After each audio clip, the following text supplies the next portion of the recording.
iPhones at 6 p.m., so let me ask you to join us in the Pledge of Allegiance. I pledge allegiance To the flag of the United States of America, and to the republic for which it stands, one nation, under God, indivisible, with liberty and justice for all.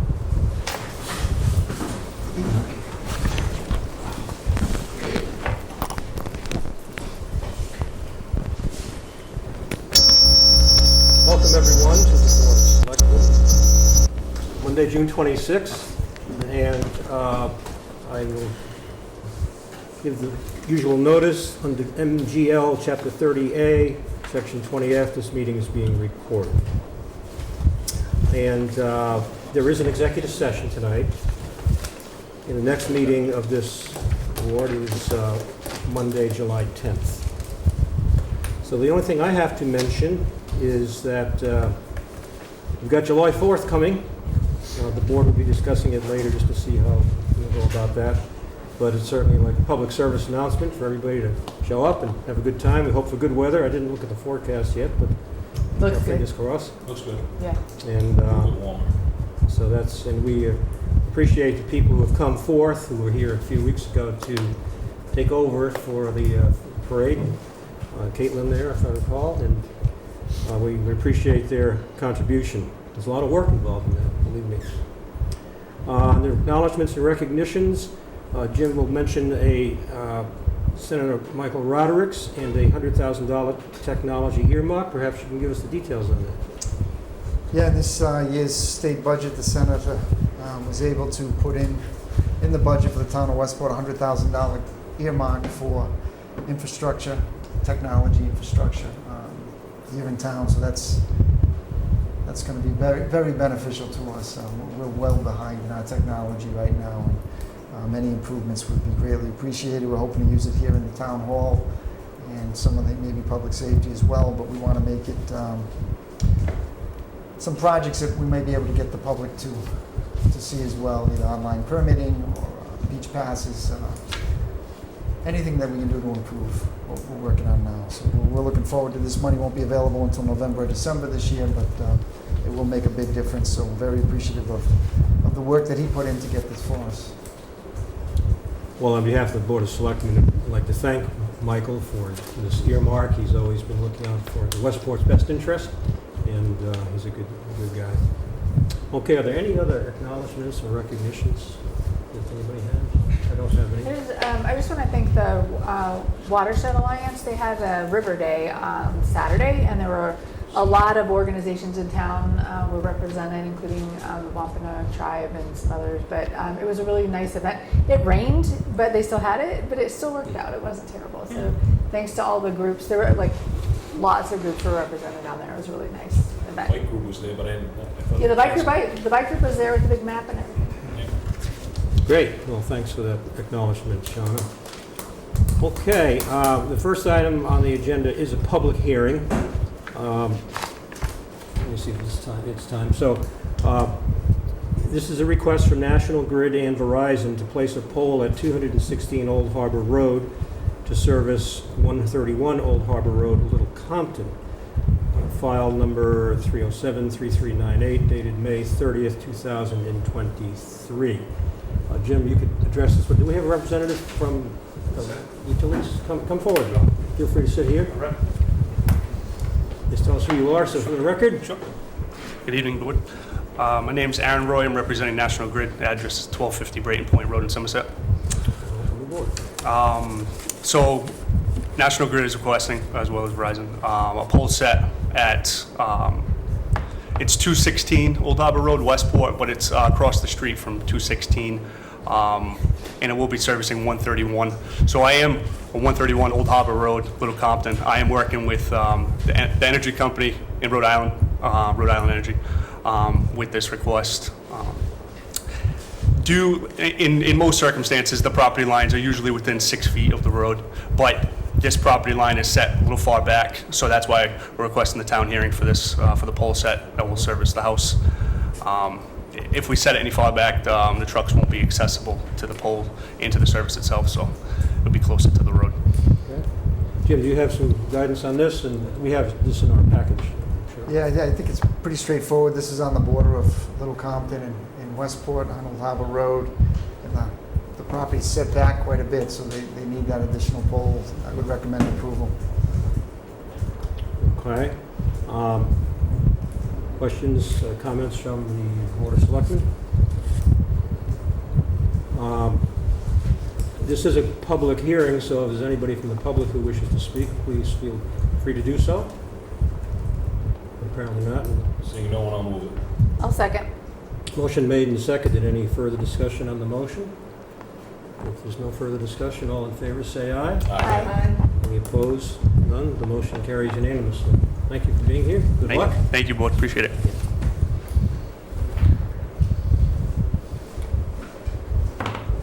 So that closes the public hearing part. The next group of items would be licenses and permits, and there's a few of them, but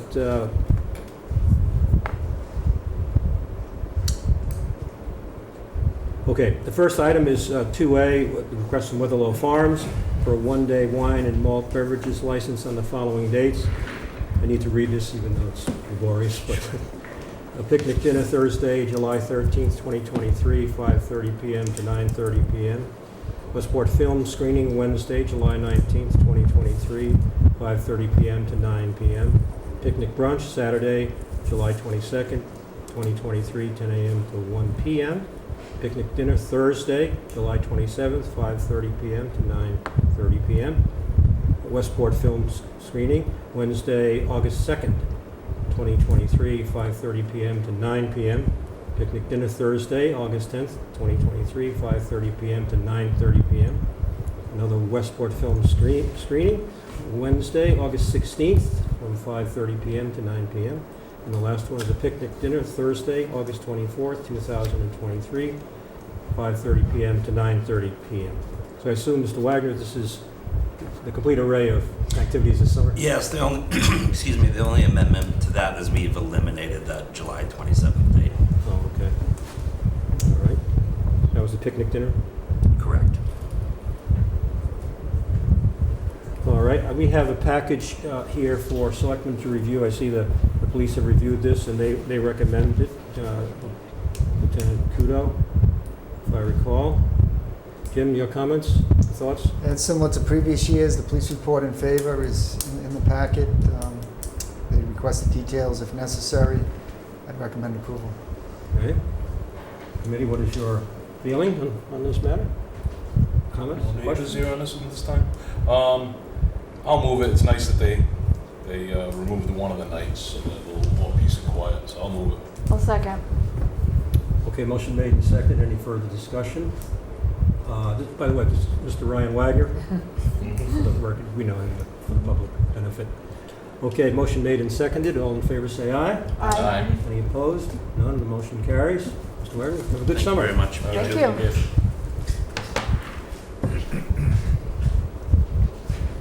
Okay, 2B is a request from the Holy Ghost Club, 179 Sodom Road, for one-day all-alcohol beverage licenses.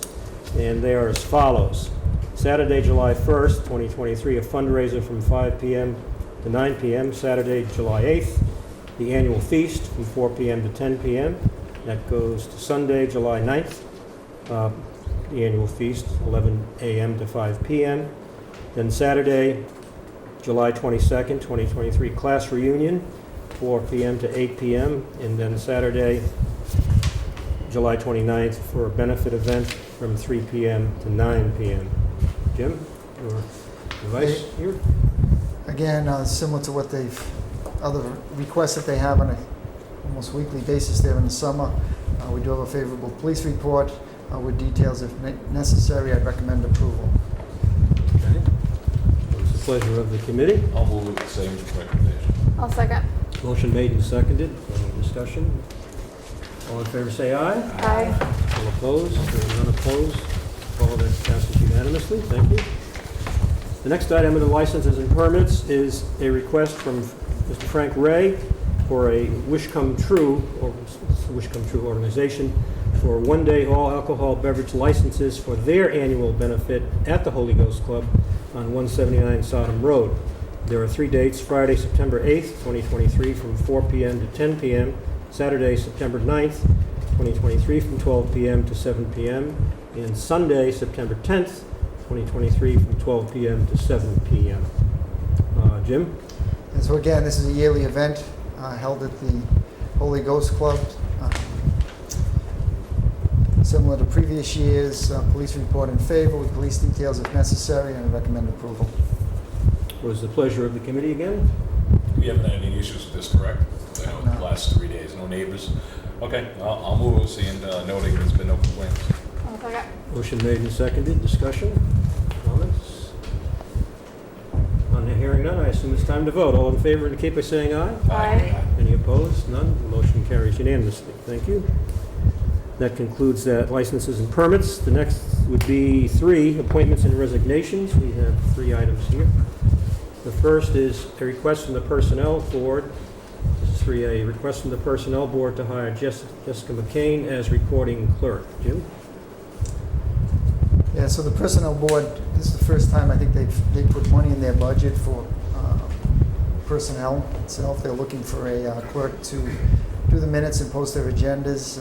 Jessica is the same clerk that has been doing the Finance Committee. The Personnel Board is looking to be a little busier this year with the wage study coming up, and they feel that it's not something they can handle themselves, so they've requested the appointment of the clerk. I recommend approval. Okay, questions, comments? This would be a minutes clerk. This isn't a full-time or Okay. part-time position, just for minutes and I'll move meetings. Second. Motion made and seconded. Any further discussion? All in favor say aye. Aye. Aye. Any opposed? None. The motion carries unanimously. Thank you. That is approved. The next item is B, request from Chris Leonard, Director of Marine Services, to appoint William P. Chase Jr. as a part-time as-needed Assistant Harbor Master, as well as Deputy Shellfish Warden. Gentlemen, come up and sit down. We know who you are, but for the record, can you introduce yourself? Thank you. Christopher Leonard, Director of Marine Services. And this is, William Chase. I live on Main Road, and I've been a resident of Westport for most of my life. welcome. We're to have you with us tonight. Thank you. So we're always looking for some good help in the department, and I think we found it. Mr. Chase could probably give a better overview of his accomplishments. Makes me look like, not as metal, but if you want to go ahead and just let the board know some of your accomplishments. Well, I think his accomplishments are well versed here in Westport. My maritime career, which just concluded in October of 20 when I retired, began here in Westport Point in 1972, right after I got out of high school. And so now, as a retired man, I feel like it's time to give back. I think, like most of us here, I have a love affair for the town and the river especially. And I've seen what Chris has done in his executing his duties, and I applaud him. So as a guy with some time and a love for the place, I think it's just makes common sense to step up and say, what can I do to help? And that's why I'm sitting here. So whatever my maritime skills can bring to bear for the town and for the river, they're all yours. well, thank you for those comments. We appreciate your interest in serving the town of Westport in this regard. Folks, questions, comments? No, I'll move it. Thank you for coming in, too. I'll Appreciate it. second. Motion made and seconded, yes, and I agree with that as well. Any further comments? All in favor indicate by saying aye. Aye. Any opposed? None. The motion carries unanimously. Congratulations. We look forward to seeing you. I'm a Westport Point resident, so I look forward to seeing you from time to time, as I do this gentleman. Mr. Chair, could I ask that we move up 4C on the agenda? Sure. Also a yeah, request that's from right. Mr. Leonard? Because you're Thank you. here, and Thank this you. will save time. Yes, okay. So again, thank you and congratulations. So 4C is a request from Ms. Leonard, Director of Marine Services, to contract Bruce Ingham and the FV Ocean Rancher for the 2023 Quahog Relay. So, Yep. the details on that? Yeah, so every year we try to plant 5,000 bushels of quahogs into the Westport River. And this year we wanted to go through the avenue of posting it on combines, to see if there was any other bidders that were out there that could come and produce this. So this was posted on Combis. We had one person send a letter that was sealed to be opened, and it was the same captain that we've been using for decades, I feel like. So we put it out to bid, and we were able to get the bid of $25 per bushel picked up at the dock at Arc Bait in Fall River. By picking up the product, we're able to get more shellfish for the river, as opposed to having this individual deliver them to Westport. So we went through the process, and we're just looking to keep doing what we're doing. Sounds good to me. What's the pleasure of the, Jim, do you have any comments? I don't. Okay. Recommend approval. Dan, that's pretty much self-explanatory, and thank you for that explanation. And this is out of your budget, no extra funding needed, right? No, this is from the Shellfish Gift Fund. Thank you for everybody that has donated to it. Just again, we're going to do our annual shell stock on September 19th. So I'll leave it at that. So moved. Second. Motion made and seconded. Any comments, further discussion? I have a, when can we get the shell stock tickets? Tickets are available right now on Eventbrite. They are, okay. Yes, or I believe you could get them at some local businesses here, but yeah, there's also Eventbrite too. Yeah, there was a little lag in the Eventbrite. Sometimes I feel old trying to get that thing live. I'm like, what button do I have to push to get this thing to go? But luckily we were able to get some help, so we're ready to go. Selling them as we speak. Okay, any further comments? The motion has been made and seconded. All in favor indicate by saying aye. Aye. Any opposed? None. The motion carries unanimously. Chris, thank you. Good All right, luck with thank you. Shellstock. Have a good night. Espresso You're welcome. tonight was excellent. Good to have you here. Okay, the next item, thank you, Shauna, for bringing that to my attention. To do those together, I mean. So this is 4B now, a request to approve a conservation restriction. We're on from- 3C, unless you're skipping. I'm on 4B. No, but You the missed agenda, we 3C. skipped over 3C. All the So appointments. We didn't Do do we have a 3C yet. Unless you want to get Ross. Oh, on I'm the- sorry. Yeah. Yeah, I'm sorry. Yeah. Unless you want to get Ross on the express. Yeah, gotcha. Unless you want, yeah, This is the unless you want toughest to take part of the Ross. job There you here. go. All right. Ross is All right, here. we'll cross off that one, and we need to do 3C. Okay. But do you want to do 4B first? That would be fine. Yeah, What was the question? 4B will get Ross out of yeah. here. Are you anxious to get out of here? I was going to do it that way. Summertime. You were, I'm sorry that I interrupted you. I apologize for That's all screwing right, no you up. apologies are needed. Well, why don't we do 4B, because we let that cat out Since of we the bag. teased them. No, I greatly appreciate it. All That right. was my fault, sorry. So, no, that's fine. So I have to read this. 4B is, then we'll come back to 3C. Request to approve a conservation restriction from William H. Russell and Darrell A. Breda to the Westport Land Conservation Trust Incorporated. Property is located at 218 Horseneck Road. Jim, maybe you can make comments, and then Ross. This is Ross and Rain, by the way. I think you all. Yeah, so this is a conservation restriction that the land trust will hold on private property. The town just needs to sign off. We would not have any interest in the property. Okay. Ross, comments, thoughts? Yeah, thank you for hosting me tonight. This property is a 47-acre property off of Horseneck Road. A conservation restriction is being donated to the land trust to preserve it in its long term.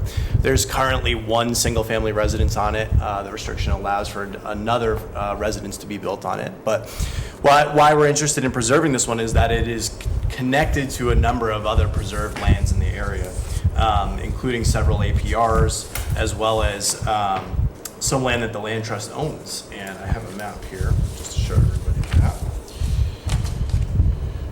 And so what that does is this conservation restriction helps us preserve Wings Brook, as well as the fact that the property itself is a small farm. And so the restriction preserves those resources in long term. About 1,500 feet of Wings Brook goes along this property and is also a part of other land that we protected in the area. This is also not this property, but the property we own behind it is a very popular hunting spot that we allow hunting in town. And so by preserving this contiguous habitat, we also hope to continue that wonderful hunting in that part of the property, or that part of town as well. These landowners are graciously donating this conservation restriction as a part of a state CLTC program with EEA. It's been 4 years. It's a sort of a 3-year backlog at the state level to get this done. And so we're really excited. And I just would say that the Russell family has had a long history of preserving, what is most important to Westport, and certainly engaging the community as much as they can, in that preservation effort. And so we'd like to thank them. As Jim said, this is a restriction in which the landowner is donating directly to the land trust, and the town doesn't have any interest in it in this case. We don't do a ton of these, but every now and then we have some. Happy to answer any questions about it. Questions for Mr. Ross? Oh, it looks like it nicely fits in with the rest of the conservations. Ross, a question for you that I brought up last meeting, though. It's great that we're doing all this preservation. We're having a problem with deer. Do we have any Yeah. answers to that? I know you allow hunting here. Yeah. Is there anything we could do to help this, or even maybe put up fences near the road or something? We allow more than most land trusts. Actually, most of our land is open to hunting, and we encourage it. And in addition to that, a lot of the farms we work with that we may not own the land, we also encourage them to use hunting as a stewardship practice. We have spent the last 2 years working with the state and a few other folks to really try to create some outreach to at least the landowners we work with, to allow hunting and to encourage it and to maximize hunting on their properties. And so, that's what we can do, and that's sort of, we've been working with the state on Well, that. at least we got let Westporters know about it, because we had one of our past teachers very vocal about it a couple of years ago. Remember that he wanted to hunt and he couldn't get in areas and stuff. So, all right, I'm glad you're addressing it. I mean, I'm not a hunter. I'm not too thrilled about having to do it, but I mean, we're having so many crashes. Yeah. It's ridiculous. So, all right, I'll move this preservation. I'll second. Oh, I'm sorry. No, I just, again, we appreciate your efforts and, being on the planning road, we just had this going about Mike Ferry and Gifford Road, which is one of my neighbors. Yep. I mean, I'm very, very happy to see that piece preserved. But I just had one question on you guys with the land trust, because something's come up to some other landowners that I know, and I'm looking at some of the stuff in my property with beech trees. You guys, Oh yeah, unfortunately, beech trees have had significant decline for a number of things in the last 5 years. They've been affected by a lot of the drought that has happened, and the last 2 years, they're very vulnerable to these aphids, so an insect that's really eating the beech trees. So you can see, actually, if you drive down 88, you'll see these kind of white strings on the beech trees. That's aphids. They're insects that eat away all the foliage. And without the foliage, the beech trees, that in combination with the drought has really done a number on them. They're also unfortunately susceptible to a lot of root rot and fungus too when they don't get cold winters. So, unfortunately, the beech trees are not doing well with the warm winters we've had recently. Okay, motion made and seconded. Any further discussion? Is it time to vote? All in favor indicate by saying aye. Aye. Any opposed? None. The motion carries. Thank you all very Thank much. you, I Russ. appreciate Good to it. see you. Be well. Okay, now we're going to revert back to 3C, which is the fiscal year 24 committee, board and lifeguard appointments. There's a list that we have. And then we can use the same process that we do at the town meetings, go through the list, and if there's any comments, just put a hold on it. We'll come back at the end and discuss that separately. Otherwise, we'll vote them all as a group. And I'm willing to start and then turn it over to somebody who speaks well. All of you do, but Ms. Boxer speaks particularly well and is a former secretary. But wait, I'm reading all of these, or No. he's Hey, doing Sarah's great. gonna stop. just the lifeguard ones? No, we have all. No, we got the whole bunch. It's multiple. The committee, board, and lifeguard Oh, it's a appointments. common- It's a bevy. Okay, whenever you need me to. Yeah, I'll just go down, I'll finish up the climate This is a lot resiliency littler group. font. And, don't all, jump at once here. Okay. Well, she was offering. Well, yeah, she's going to get her place in the sun here. I'm saving you for the beach people. But if anybody else wants this. Okay, ADA Transition Plan Committee is Thomas Aubin. Affordable Housing Trust, Terry Burnett. I think it's pronounced Bernert. I know her, by the way. And Agricultural Open Space Preservation, John Bullard. Agricultural Commission, Deanna Levanti. Beach Committee, Sean Leach. Buzzards Bay Action Committee, Amy Messier. 2 for the Cable Advisory Committee, Joshua Brum and Bob Daler. 5 for the Capital Improvement Planning Committee, Susan Brayton, Theodora Gabriel, James Hartnett, Muriel Kokoska, and Nicole Pearsall. Citizens for Citizens Representative, Ronald Costa. Climate Resiliency, there's 18 of these, and they are Ray Raposa, Mike Sullivan, Sean Leach, David Brown, Constance Gee, I think it's Jake McGuigan, if that's maybe a misspelling, Laura Hadley, Ross Moran, Mark Rasmussen, David Sprogis, Tony Vivenzio, Donna Amaral, Michael Yogman, Jeff Canton, David Cole, Karen Schwalbe, Henry Drinker, Kit Wise, and Wendy Nicholas. Ann, would you like to take that? Sure. Community Preservation, Mark Schmidt. Community Service Officer, Eric Vanassi. Economic Development Task Force, Maury May and Mandy Soares. Educational Fund Committee, Thomas Aubin. Harbor Advisory Committee, Milton Adams, John Azevedo, John Borden, Edward Carey, and Alexander Preston. Infrastructure Oversight Committee, Maury May. Long-Term Planning Building Committee, Mark Schmidt, William Gifford, Christopher Thrasher. Parking Enforcement Officer, Christopher Leonard and James Perry. Personnel Board, Gary Carrero. Plumbing and Gas Inspector, alternate per diem, Samuel Ferreira. Principal Records Access Officer, Kristen Stinson. Public Safety Staffing Committee, James Hartnett, Brian Legenda, Keith Pelletier. Safety Regulation Board, Christopher Gonzalez. Tax Incentive Committee, Mandy Soares. Town Beach Lifeguard, Head Lifeguard, Michael Croto. Town Beach Lifeguard, Director, I think $21 an hour. Dan Barnes, Xander Schenk, Marcos Dutra Africano, Antonio Dutra Africano, Coltrane McGonigal, Hunter Berdor, Brandon Medeiros, Andrew Dunn, Leonardo Hacham, Anton Boxler, Emily Donaggio, and Jack Gifford. I have a question. I have absolutely no problem with any of these. I'm just wondering if Anne has to recuse herself for the one person. So I want to put a hold on Anne if we think we need to. Oh, I was going to recuse. Okay. Yes. All right. So let's just vote all of them and then do Yeah, them that's separate. Is that okay? Yeah. So I move all that whole list. Second. And is that, does With a hold on Anton Boxer. yeah, the motion does not include Anton Boxer. Right. So, okay, any questions or comments on the non-holds? All in favor, indicate by saying aye. Aye. Any opposed? None opposed, that motion I carries. move Anton Boxer as lifeguard. Second. Motion made and seconded. Any discussion? All in favor, say aye. Aye. Any opposed or recusals? Extension. And his recusal. So that passes 4 in favor, none opposed, and 1 recusal. Okay, thank you. That moved along very quickly.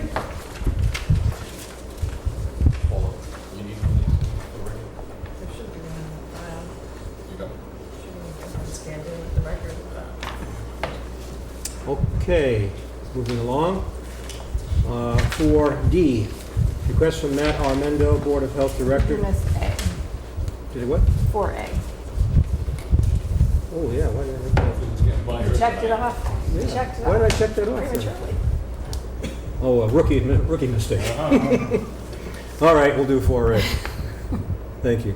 To approve and sign the Westport Police Association contract. Jim, maybe you can lead us in that discussion. It's Yes, an so important one. Sure, the negotiations with the Westport Police Association did go to arbitration, and the arbitrators did decide on that agreement. But we had never, going back to 2010, we had never consolidating the previous memorandums of understandings and the previous awards. So what's been done now is we've included those into one collated contract with all the awards going back to 2010. So going forward, it'll be much easier to keep this up to date. So I'd recommend that the board approve and endorse the contract as previously awarded by the arbitrators. So this is more of a formality than a new contract per se. So moved. Second. Motion made and seconded, now discussion. Okay, having been close to this matter, I had a couple of questions, but I think they're more of format. So in this, there were some areas in the 30 pages of the contract where there were like items A, B, C, but there's nothing in there. Was there some things to be filled in, or was that just the format? Take a look. Like you could go on page 10 and it's something about overtime is in there, and it's got this like A, B, and C, but there's no A, B, and C listed. And then there's another place where that was kind of the same. If you I don't see thumb that. through that, you So I have on mine, on page 10, I have A, work assignments, work and B, assignment. private work assignments. Were you looking at a draft, maybe? well, yeah, I was looking what was that looks neater than what I was looking This is at. in the shared drive. Oh, okay. Then I was looking at the Yeah, draft. same thing as Sean. Yeah, you might have been looking at the Yeah. draft, because see, this is the overtime assignment one. Yeah, okay, that's all filled in then. Okay, Yeah. that answers my question. Okay, good. You know, that's possible, I did put in the draft by, the one with where we didn't accept the changes, but the original the real contract's in there as well. Yeah, okay, well, I just went to that item, whatever it was, 4A, and pulled it up, didn't see the other one. So it's, so these, I have a couple other questions, but they may be moot now. So that's 10, I was going to ask you, I think it's either page 10 or 11, the road details at $46 per hour. That's the same as before. In other words, other than the arbitrator's decision, the rest of it is what we had in previous MOAs, well, such as the $46. Yeah, the arbitrators was pretty straightforward, it was the 2 and 2 each year, and then everything else was from previous contracts or previous MOAs. Okay. Again, in my version, there was regarding the police reform, acronym POST, Police Officer Standards of Training, whatever. It was to be retroactive, the pay raise, or the pay relating to that item, retroactive to 3 dates, July 1st, 21, 22, and 23. But of course, we're not at 23 yet, so should that be retroactive to just the 2, and the other one we just do in the course of business whenever payroll normally does that? In other words, it would just seem odd that it's retroactive to a date that hasn't occurred yet. But again, that was in the draft, maybe that's been cleaned up. What page was that on? Well, on mine, it was 27. It's on page 23. So it says, with all such increases to be paid retroactively, and it has the table. That's what you're talking about. Yeah, this one didn't have the table, it was the narrative part up above. But anyway, regardless, I'm questioning, is that the correct verbiage there for some, or you were assuming this is to be approved later after July 1st, making this year's pay raise retroactive as well as the other two? So the wording that's in there now is police officers' wages shall be adjusted by the addition of 2% across the board each year on July 1st, 2021, 2022, July 1st, 2023, with such increases to be paid retroactively. So that was wording right out of the decision. Yeah, all right. What was That's the why key? it kind I of- think it's a minor It's a little point. odd, but Yeah, yes. Okay. All right, let's see if there's anything else that I had. I guess that covers it, I think. Most of this would probably be in the final one. There was one other question I had, it's just more or less a comment, but in here, and if it still survives in the final copy, if we're going to renegotiate, which we are next year, we have to give notice 120 days in advance of June 30th, I guess. Yes. So that would be like February. 4 months, basically. Yep. Yeah. So we'd have to put, it seems like we're just around the corner, finish one and It is. starting another one. But we need to be reminded of that, of course, so we don't miss that date. And I don't know what would happen if we didn't, I'm sure the police would want to renegotiate, because if we don't, then there's no pay raises built in for July 1st of '24. So it's pretty standard language from what I've seen, and it's usually the unions that'll contact us to negotiate. So I've already been contacted by the fire department union, they're on the same date, and I'm assuming we'll be contacted by the police union shortly, that they'll want to start negotiations, Yeah, okay. as well Right. as the highway department. I have a question. Okay, go ahead. So have we already appropriated the money that'll cover all these retroactive pay increases? Like, or is there still a need for additional reserves? Right now, I believe we're covered. Okay. Good. We should be covered. Thank you. Yeah, I thought we were, but I'm glad to have that verified. We put some additional funding in this year's budget to cover it. Okay, well, those are my questions, or my non-questions. Any further comments, discussion from the Board of Selectmen on this? So this is the culmination of our negotiations, and as part of that, our lawyers recommended, instead of having simple memorandums of agreement, to have a contract, and that's what this, and that, Jim did a lot of work on this. I mean, this is 30 pages. I like it a lot, though. It's a lot cleaner. We need to Oh, do this. I think we definitely. need to do this with all of them. Yes, so kudos. And, okay, I think the motion had been made, am I correct? Motion made and seconded, so any further discussion? All in favor say aye. Aye.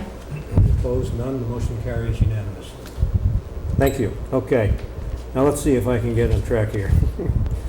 Am I on 4D now? Yes. I'll tell you, I never had so much fun in all my life. until I got this shot.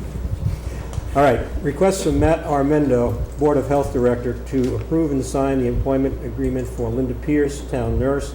I believe that's in the package. Jim, if you could address that for us.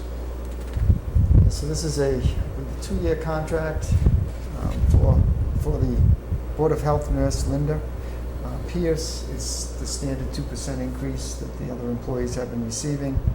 No other changes to the contract. I recommend approval. So, Second. Motion made and seconded.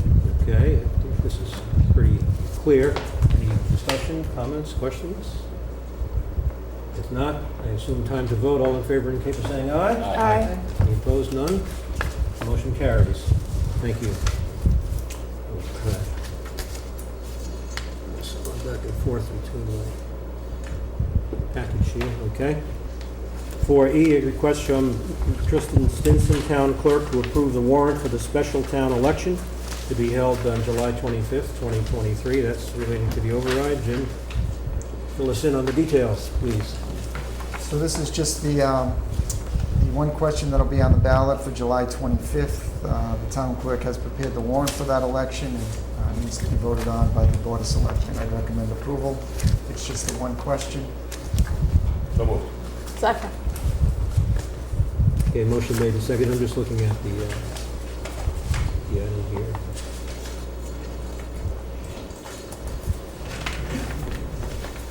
Okay. I don't have any further questions. I do notice that it has the voting places, the times, and so on and so forth. But between now and the election, we'll go over this again, make people aware at every meeting. Mr. Chair, there was one correction on the website with the town clerk. I think we had said that the absentee ballots is 20 days, or voter registration was 20 days, but that was actually changed last couple of years, so it's 10 days. So you have another 10 days to get those ballots from the town clerk, and I think that was updated today. Okay? That's good. Good clarification. Thank you. I have a question. Go ahead. I know we've been getting on social media some complaints. Mind you, people are complaining on social media about a date that's clearly listed in the post on social media about the election. But one of the things they're talking about is not seeing signs around town. So the first thing is, most of the signs that you typically see on a typical election are paid for by private entities. And so they're not town signs that you usually see on elections. They're candidates and campaign signs that you see. But do we have any other signage? Like, do the police have one that has, like, I think that we have, you know what I'm talking about? We have some that have, like, where you can say, you know, vote July 25th or something like that. I think, Mountain is Fire it the Station. highway department have something? this. Oh, they got the ones that light up, yeah. Our Yeah. department, our police department has one, and then the North End Fire Station has one, you have to put it up. It might be owned by the Fire Association, I don't recall. So I can contact the schools and have Yeah, the them put it schools, on. yeah. I don't know if they still use the one at the old high school, they might, but on the new sign they have on Old County Road, they can add that. And then we have the trailer sign in front of the annex. I guess starting next week, we could add the date for the election. I think anything we can do, because it's going to be it's going to be difficult to get the word out on that one. What I thought was interesting when I was reading this in the packet is that just because like the arcane way we do elections, you're not required to post anything about an election on social media at all or on your town website. So we have already done that. But what I thought was interesting is the places that we listed: the fire station, the senior center, the package store, country liquor, town hall, Lee's supermarkets. Apparently that's how you get the word out. And that's what we're legally saying that we're going to do. But anything else we can do, just election July 25th is probably enough. Thank you. Yeah, I'd like to just add, I think we have like 3 of those lit up signs with different departments. I mean, Highways got one, Board of Health has one, maybe Police has one. You know, maybe, I mean, Briggs Fire Station would be a good one, people coming in and out of town. Just so they know what date it is. Okay. Any further questions? That motion was made and seconded, I recall. Paula? Any further questions or discussion? If none, then it's time to vote once again. Question? No? Okay. Okay. All in favor indicate by saying aye. Aye. Any opposed? There are none opposed, so the motion carries. Thank you. Man, you signed at the top. He didn't leave room for Dick. That's why it looks weird. So Sorry. Dick is You going still to give a break. We're just having like growing pains with where the signatures go. Oh, okay. Is all. Well, we keep changing the titles in the batting order. We just weren't sure who we missed, but it's you that's missing because we were trying to Right. just do this So that you should Yeah. continue. She is the last. Well, that's good to know that I'm missing one. Other than an action. Anyway. Okay, if we got that under We're control, then we'll move on to, I hope, 4F. Request from Denise Bouchard to approve the second-year lease with the present tenant, Tricia Souza, for the Town Farm North apartment. Jim? did you fill this Yes, in? so this goes out for proposals on a 3-year basis, so it went out last year for proposals, and the current tenant was the low bidder, I guess, on the proposals, but the lease needs to be renewed yearly, so she was the low bidder last year, she stayed in, she's been a great tenant, and I'd recommend that you approve the lease again for this year. It was the pleasure of the committee. I'll move it. Second. Motion made and seconded. Comments? Just the well's keeping up now, Jim? Yeah, I haven't heard anything on the well. Okay. Was there a problem with the boiler or something too? So over the winter, we had to replace the tanks for both the apartment and for the land trust. Land trust paid for theirs, or not the land trust, what's the other organization there that's renting? State agency, That's at the town farm? town farm. Yeah, yeah, it is. But You're It's right. not the land trust, it's, No. Trustees of the reservation. yes. Conservation, Thanks, Dan. bingo. So yes, they replaced both of the hot water tanks, not hot water tanks, the oil tanks in that building. Okay. So that motion was made and seconded. Further discussion? I'll say aye. Aye. Aye. None opposed. Motion carries unanimously. Thank you. G, request also from Denise Bouchard to approve the second-year lease with the present tenant, Kimberly Nashel, doing business as Cotty Monk Nursery School, for the Town Hall Annex basement. Jim? So this is similar. We have the tenant in the basement over at the Town Hall Annex. It's been there for a number of years. They were the low bidder on the proposals that went out last year. They're on a 3-year cycle. This is just the standard yearly lease. And things going well there in that regard? It has been going well. I recommend approval. Great. So moved. Second. Motion made and seconded. Discussion? All in favor, say aye. Aye. None opposed. Motion carries. H, 4H. Request from Christopher Gonzalez, highway surveyor, to carry over 3 weeks of vacation time. Jim, this is standard operating procedure, I suppose? Yeah, we normally do the 2 weeks vacation time. They have to be used by, I think, the end of September. He has requested 3 weeks, partly because over the last 2 weeks, we've needed him to assist us over at the cemetery. So he has not been able to take some of his planned time, so he's requested the 3 weeks be carried over. I talked to him, he'll use it by September, so I'll move that he uses them by the end of September, and he's back in compliance. I'll second. Motion made and seconded. That includes to be used up by the end of September. Discussion on the motion? I know Chris is works all the time. He's out there. Are we making any progress on getting a foreman? And also he needs to take his vacation time. I appreciate he can't take it right now, but if he was taking it throughout the year, we wouldn't be carrying it over again. So are we doing anything to kind of get him a second in command over there? So we've discussed it a few times. We haven't come to a resolution yet. Okay. I will bring it up with him again. Okay. Motion made. Was that? Yeah, it was more than a minute, second. Okay, any further discussion? All in favor by saying aye? Aye. Any opposed? None. That motion carries. Okay, and the last of the action items is 4I, request also from Denise Bouchard to award the fiscal year 24 motor fuels bid to Noonan Brothers Petroleum of 415 West Street, Bridgewater, Massachusetts. Jim? So this is a yearly proposal, a request for proposals that we send out. This is for diesel and regular fuel for the fire department and the highway department. Noonan was the low bidder, very close to the other bidder. Recommend approving the contract or awarding the contract to Noonan. So moved. Second. Motion made and seconded. Further discussion? No comments? All who are in favor indicate by saying aye. Aye. Aye also, and the motion carries unanimously. Thank you. Okay, the next section of our meeting is discussion items, of which there are 4. The first one is an ARPA update, American Rescue Plan Act. A little background here, then Jim can guide us through this discussion.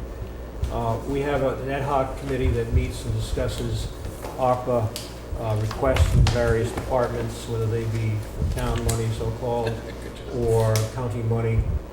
And we have been keeping track of that. And then, of course, this comes before you to approve these items, but it's usually a one-off thing. We thought it would be good to just take a few minutes to talk about what we're doing, what the next steps are, what is the long plan. We asked Jim some time ago to put together sort of like a long-range plan, spreadsheet that had a lot of information on it. And so this is really informational items for the Board of Selectmen, so we don't leave you out.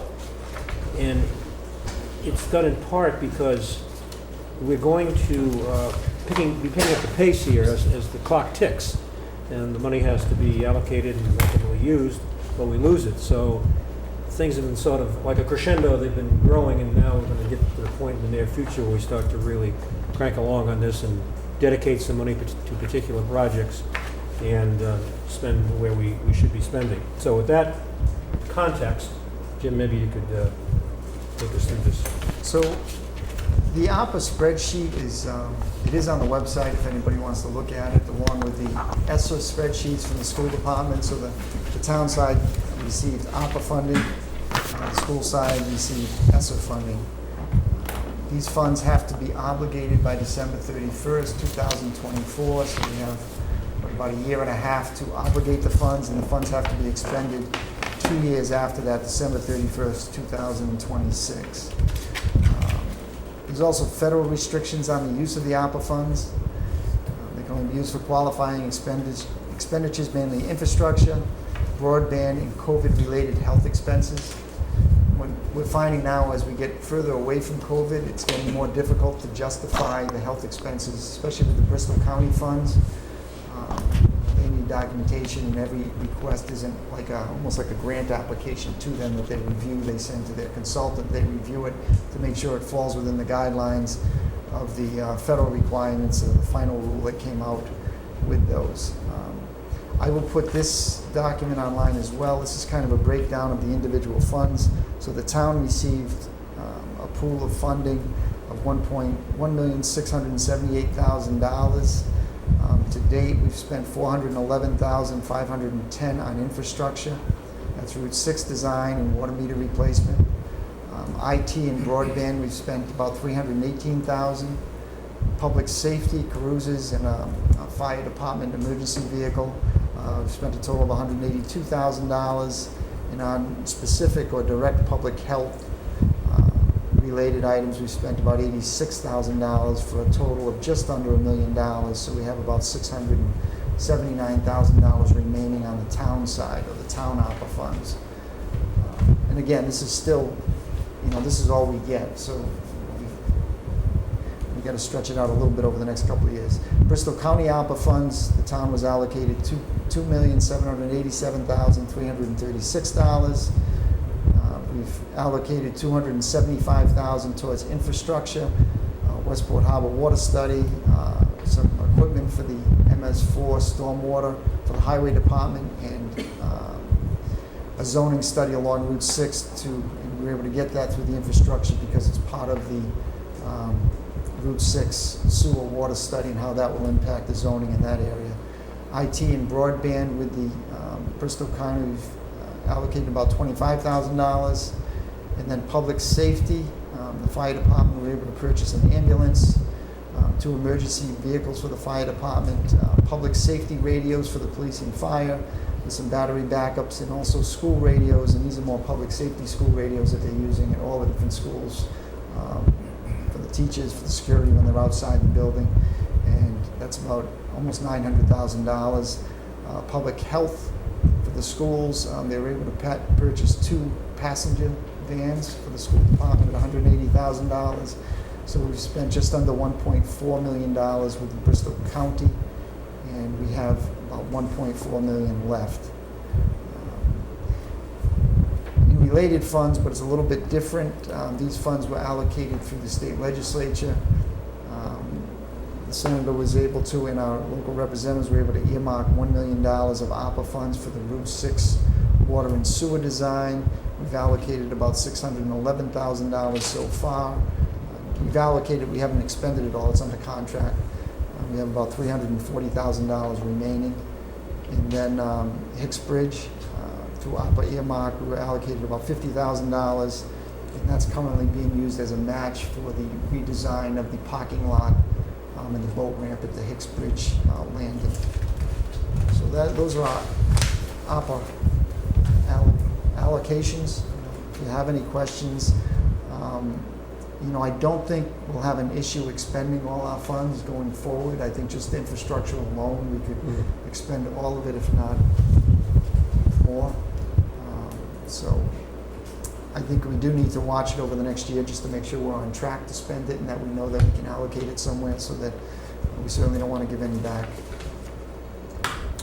So, on this exhibit, total amount of all the funds from these various sources is $5.5 million, and of which we have committed roughly 3.2 million, for a balance of $2,300,000. So we are committing, as you point out, and we still have a way to go, but it's within our reach. Now, I also take note of, on the bottom left, potential future allocations, totaling 2.3, which is kind of like the amount of money we have in balance, right? I'm looking at the Spreadsheet. balance over on the right there and moving these things around. And then going back to the left side toward the bottom where it says potential future. So you've pretty much come up with a number of things, the largest which is Route 6, and then public safety, broadband, IT software upgrades, Board of Health, and Central Village grant, which total about $2.3 million. So that's the plan for spending. I think, and that'll obviously change a little bit as we move forward, but I think it's a good fallback position if we need it. Okay. In future meetings, we'll probably be discussing these, deciding what is our priority, and I think there's a lot of questions here, but they're good ones. But I mean, the question that comes to my mind is, we have had a number of IT software upgrade items, including something tonight from Senator Rodericks, so that could change. I'm not sure what some of these other things are, like Board of Health. I don't know what you mean by public safety. That could cover a lot of things. Is that salaries? It's just general, mainly equipment. We purchased an ambulance and some fire department vehicles in the past. It's something we could use that for in the future. And you will observe, I realize people listening in don't see this, but we have the descriptions on the right that Jim has provided with notes, which one approved by the Bristol County and such a date, stormwater-related equipment in one case, respite services for supported daycare. They're all listed there for our benefit. And this is on the website, as you point out, so people can go there and find out what this is being used for. And we can see that we've pretty much accounted for a big chunk of this. And the balance of 2.3 million, we also have items there that we're contemplating. So I think we're in pretty good shape. You know, we still have work to do. We'll be meeting again. I don't know when the next meeting is, whenever you call it, and keep moving on here. But it's moving forward. Questions, comments? I haven't. So Jim, I wanted to just say thank you for putting it in that Word document, because I've been looking at that Excel for a while and I confuse myself, and I am on all of these meetings and know what's going on. So I really appreciate the easy to read format. So I hope you'll get that up there. We'll get that up. I know it looks simple at the end, but I'm sure it took a lot to get in there, but it's very consumable and easy to understand. So I really appreciate that. I know one thing that we've been trying to look at, we haven't had a meeting in a while, or I may have missed one, but is like we can easily spend all the money on Route 6. And so the question is, are there other areas that we need to kind of be chipping away at? So I think this is a good balance right now. So we'll just look as other opportunities come up. Yeah, good point. That's a very good point. Okay. So just two quick points. All of these funds coming out of the ARPA funds have been spent on kind of one-time expenditures. We haven't used it for salaries, so there's no future commitments on these. The Board of Selectmen and the committee, I think, has been really trying to stay away from that. So that's one point. And the other one is all of these have been before the Board of Selectmen at previous meetings and approved and discussed at previous meetings. That causes me to ask about ESSER. You mentioned that before. And we know what that is, but for the benefit of the public, could you give a brief explanation of what that's all about and how that's been running? Can't tell you what it stands for. But as we've received some of these ARPA funds that were kind of geared more towards the town, school departments over the last 4 years since COVID, they've received similar federal funding for COVID-related things, and it's just called ESSER. So the exact dollar amount I don't have with me, but it is on the website. They've used their money for computers, they've used some salaries. They've tried to, like most school departments, when this thing came into effect, they had to adjust. They went from in-person learning to remote learning, so they had a lot of upfront costs to start that program. So they're a little bit different from the town side, but it's a similar type program. Yeah, and we don't manage that, so that's the schools. That's the schools. We've had the schools in on a number of our meetings to answer questions, as many of you know, and I think it's all been used appropriately. So when the American Rescue Plan Act was enacted by Congress, there was a school component as well as this county component. So we just wanted everybody to know we've got this under tow, so to speak. We're moving right along. We'll continue to have meetings and update this. And again, this is all posted on the website. So this tonight, it was on the agenda after some discussion because we wanted people to know what we're doing. People have questions. People ask me about it when I see them at the post office or at Lee's. What is ARPA? What are we doing about it? Some people think we have all this extra money to spend on our budget. It's really intended for capital expenses, and that's primarily how we've used it. So I think our job is in part to educate the public, and I think with the override question on the ballot, people might be saying, well, you've got all this money, why do we have to do that? Well, this is different. This is not the operating budget. That's an important distinction. Okay, there's no action needed here. Any further discussion, comments, thoughts? just a good update and well timely. So thank you, Jim, for a lot of work here, as Shauna points out. Okay, just a quick thing for the Board of Selectmen about the July 4th parade.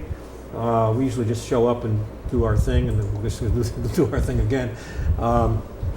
So I was going to say who's showing up, and we meet at, parade is usually 10, if I recall. We usually get there 9:30, and somebody's got a truck. I've got a truck this year. I don't have a driver, so I can drive, but I can, somebody wants to take, if he's tired of walking, they can drive, or if somebody else has a truck or a big car or something, we can use that too, but I just thought I'd offer that, so everybody else has been doing it, yourself, you, maybe it's my turn. I'll be there, but I don't have a car or Oh, no, driver you- for okay. I you. have my Sequoia, I can ask my husband to grab it if you want. It's up to you. Or I you mean, can grab your car. The if you pickups want. are a little easier. Yeah. Pickup trucks. Pickups are easier to sit on the tailgate. Yeah. It's fine. tailgate? Okay, well, I'd be glad to bring it, and like I said, I couldn't dragoon family members, they were all busy that day, so I couldn't find a driver other than me. I have no problem with driving, and I can throw candy from the cab of the Jeep, or the pickup truck. But, okay, so I'll show up with the truck, and we'll figure out who's going to drive it, or if we take turns or something. And maybe I can dragoon a family member into showing up. Remember, no chocolate. No, don't bring chocolate Yeah. if you bring candy. No chocolate. It won't be chocolate long. Okay. Soup. Well, yeah, we should all bring some candy. I'll get a batch too, and we'll be ready to go. Okay.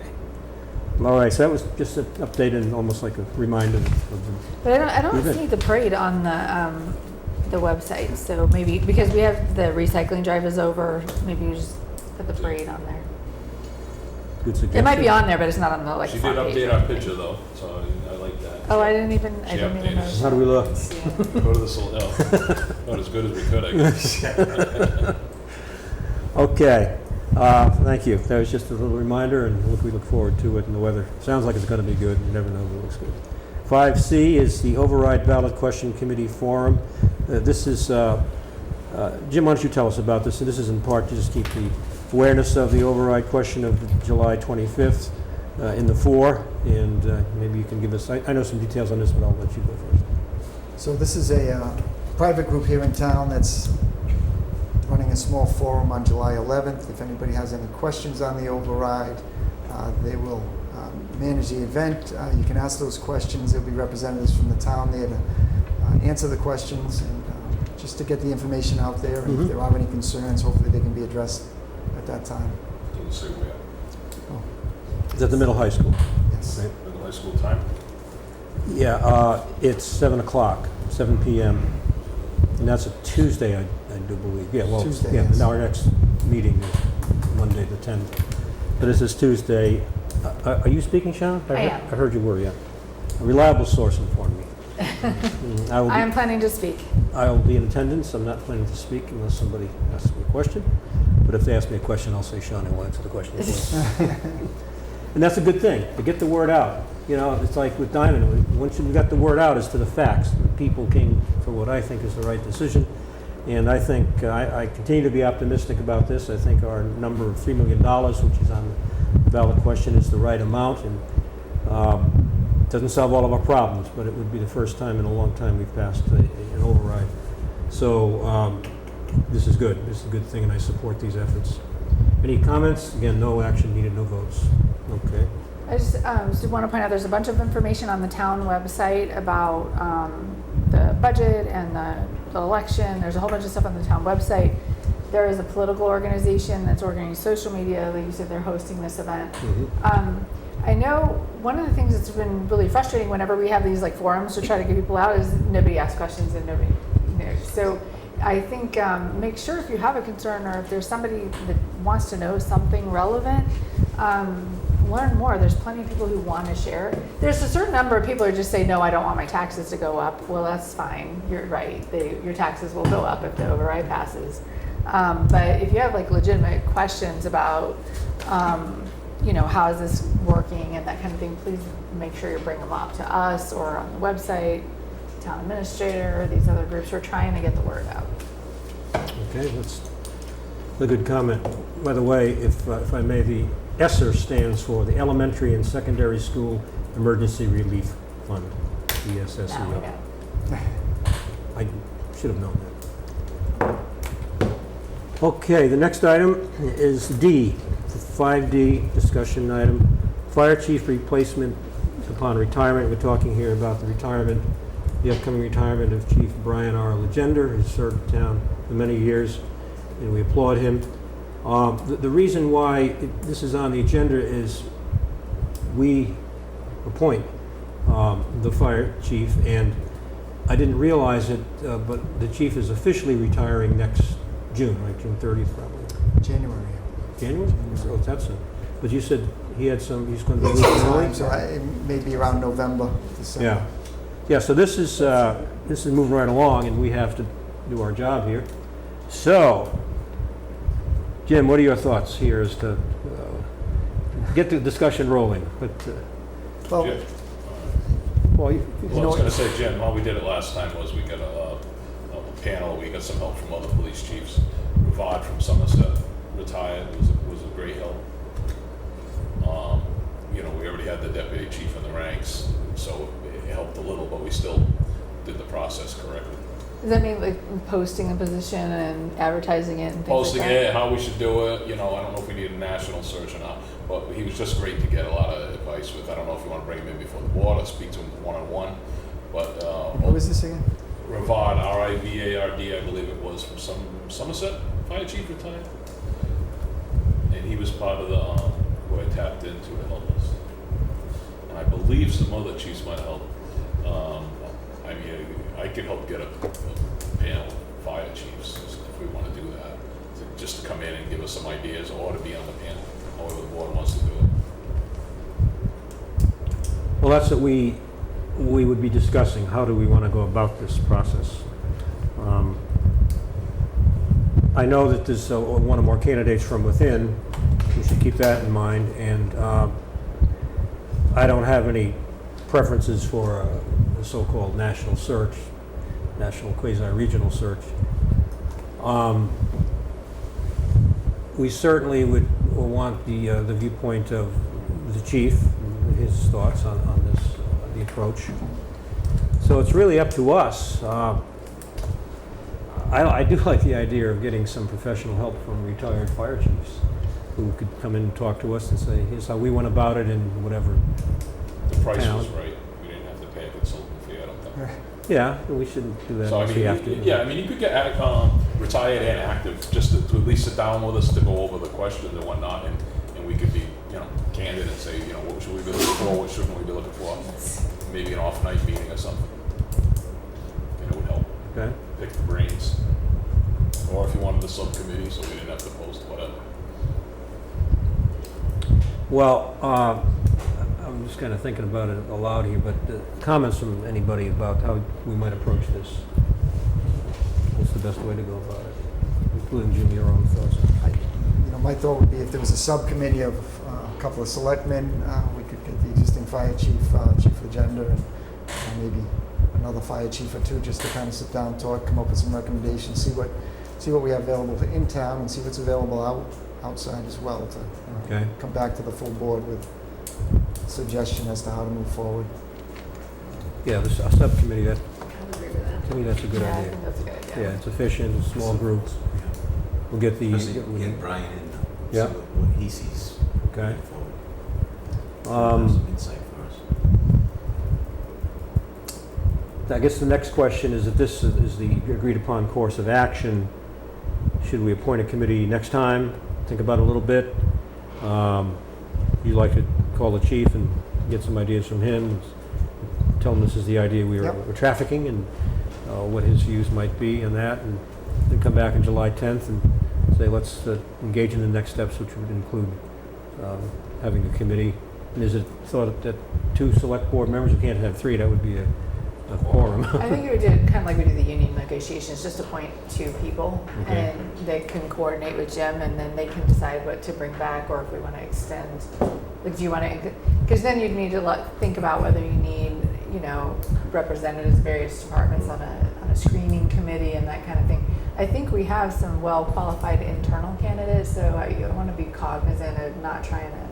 We want to make sure we get the right person in there, but we don't want to spend a lot of money on a big search, and we're going to end up with one of our internal guys anyway. Yeah. So I want to balance that.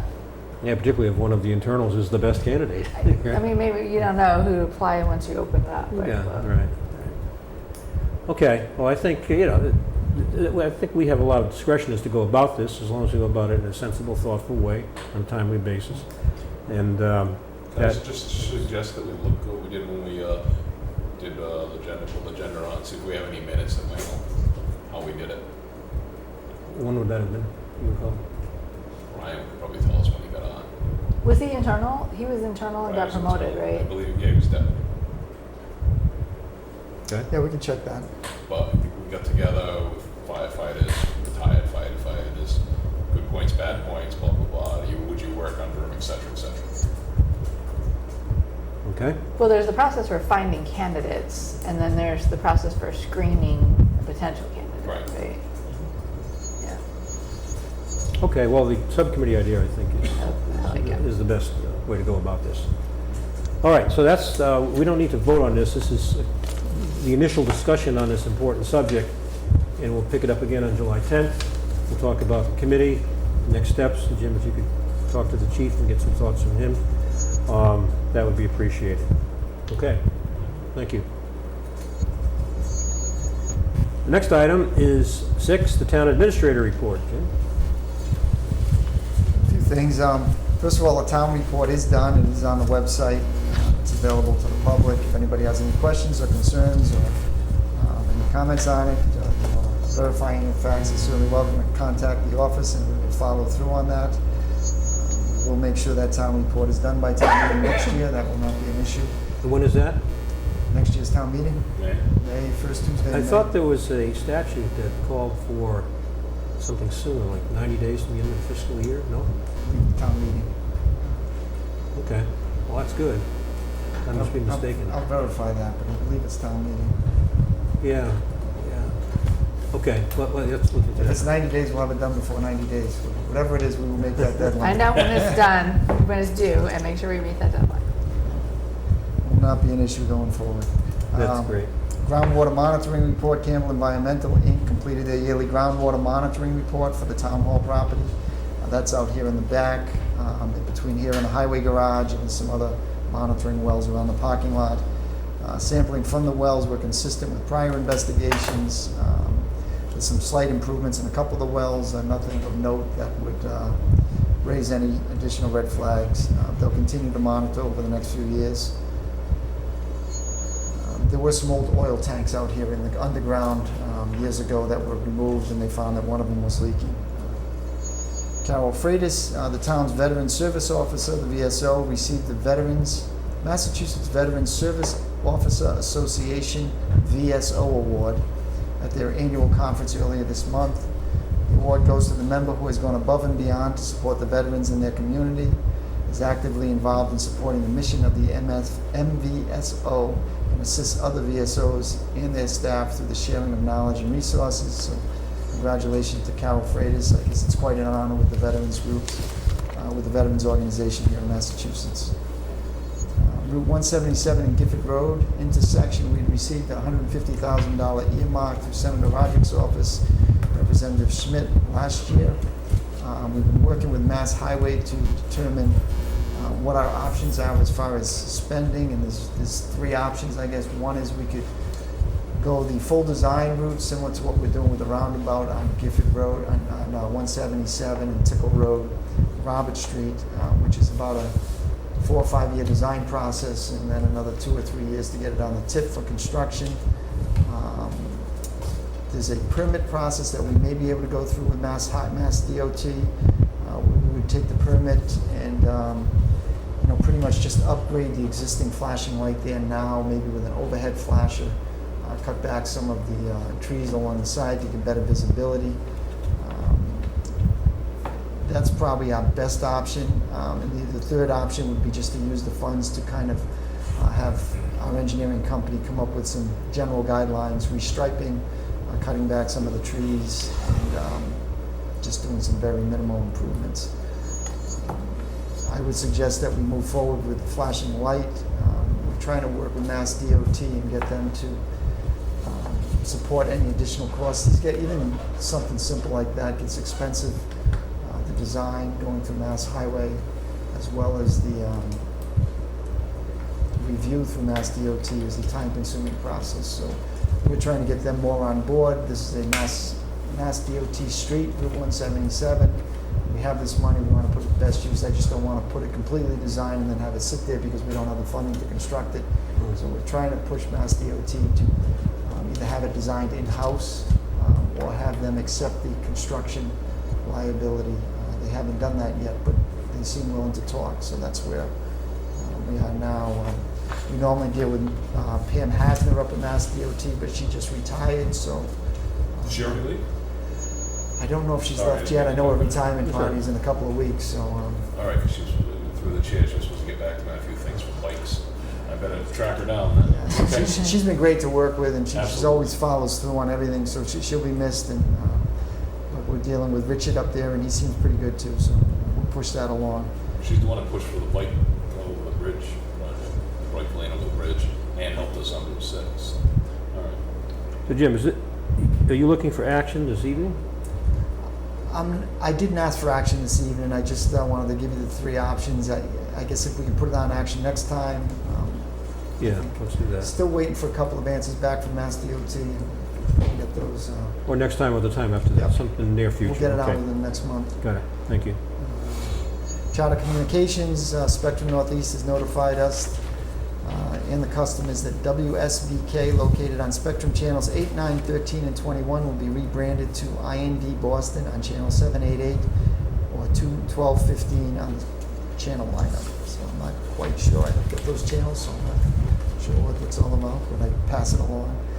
Title V regulations, we were notified by Gerard Martin from Mass DEP. It was in the papers recently that Westport is not included in the new Title V regulations that have just been adopted by the state. It'll impact only the Cape at this point. At some point, they would have to go through the same process and amend the regulations again for it to impact the other South Coast communities like Westport on this side of the canal. So that gives us a little bit of relief, at least short-term, Title V requirements. So this is actually pretty big news here. Pretty big, yeah. Very big news. Yeah. How does this mesh with the so-called 20-year window of bringing your nitrates to where they should be, and as one option that was discussed before? So they were giving you the two options, one, the 20-year plan, or everybody would have to upgrade their system to denitrification systems within 5 years. We wouldn't have to do either one at this point. I will say that Westport has been, on its own initiatives, taking more advanced, or requiring more advanced systems over the last few years. So we're probably ahead of most communities in this area when it comes to that. But right now, the state Title V DEP regulations are not changing in regards to that for Westport. So that will remain status quo. So just to clarify, there is no clock ticking on that 20 years number. Mr. Chair, Yeah, go ahead. to address some of that, because we, in our infrastructure oversight, we had Board of Health in. So some of our concerns were, the Board of Health did post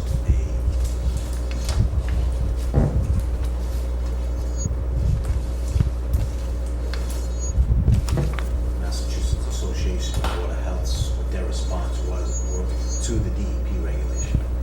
So kind of like what I see and what has happened is pretty much what I anticipated with the state regulation. And what has happened with our town Board of Health regulation, they also sent out these letters for cesspools. So I did meet with Jimmy and Matt to discuss some of this, and I also sat with the watershed for a few hours to discuss it, because the watershed, I believe, did finance this letter. So, in part of what has happened in the infrastructure oversight committee meeting, which was coming out of this, is, I mean, I think all of us here have been getting a lot of complaints about what this letter was. And came in front was, they were saying that the residents have avenues to go to, but I was trying to get across to them that this letter that went out, and the calls that I'm getting, people don't understand what's going on. Kind of one of the things that we were also looking at is with our Route 6 project. And pretty much the taxpayers in the town, I believe, has been doing the correct thing, like what the DEP is trying to do with the communities down the Cape. So we have the integrated water plan.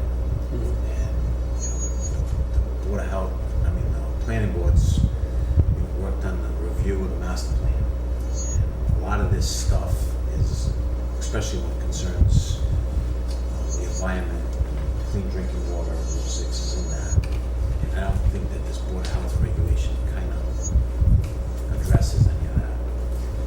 And I think by a bare minimum, they have to do something to the people that got these letters in Route 6 water, proposing sewer water. And also around the Watuppa. There's a whole slew of them around the Watuppa, and in reviewing the state's nitrogen-sensitive areas, everything I believe is like west of Sanford Road to Watuppa is not nitrogen-sensitive. And we're also, UMass is doing a study on Watuppa. Right. So we got some things that we can do there.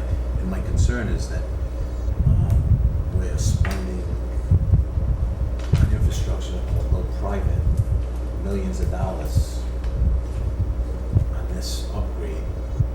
That my feeling is, as far as Title V regulation, the trigger for these cesspools to be upgraded is transfer of the property.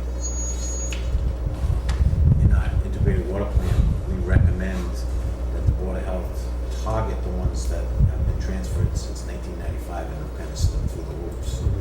So one of my other concerns has been the cost of these denitrification systems in areas that are going to have sewer within the time period. And not every cesspool is a public health threat. A field coming over the top of the water, surface water running, it's a problem. 5 parts per milliliter that the Board of Health is claiming is the threshold into the groundwater is not a public health threat unless you're drinking the groundwater.